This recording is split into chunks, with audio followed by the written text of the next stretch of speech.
Hi guys, super yummy goodness na ba ang hanap nyo?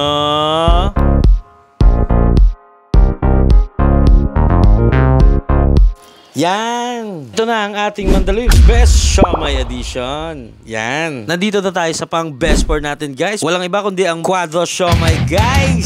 Yan. Located nga sila dito sa tapat ng barangay ng Daang Bakal guys.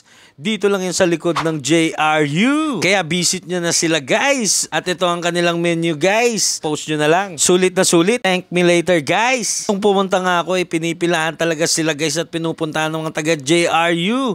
Kaya nga naman nag-order na ako at hindi ko na to pinalagpas. Ayan nga at nilagyan ko na ng sauce. At sabi nga ni Kuya ang bestseller nila ay yung siomai with rice nila guys. Malakas na malakas to sa mga estudyante nila dyan. Pero syempre dahil diet tayo kung wari, doon lang tayo sa siomai. Hey guys, dito tayo sa Quadro Siomai.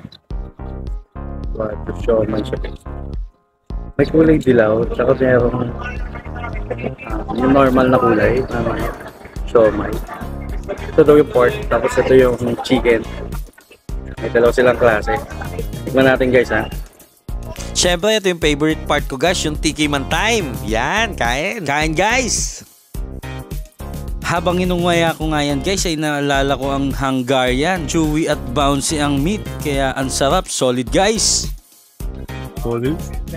Ang chili? At ang sarap nga talaga ng chili nila kasi parang hindi ito tinipid at pinagtuunan talaga ng pansin.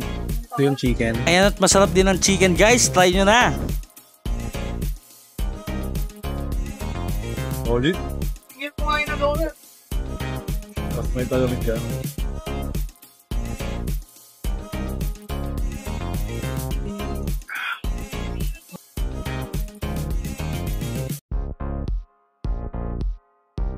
Not bite.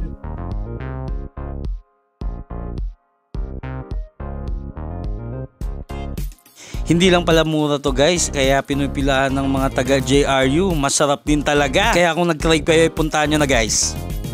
Guys. Ano pangalan mo boss? Lovey. Anong oras na nagbubukas boss?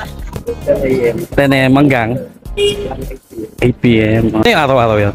Monday to Wala kasing pasok pag linggo no? Pwede mo ba sila invite, boss? harap ng barangay ng Daang Bakal. Ito sa JRU. Gandang JR.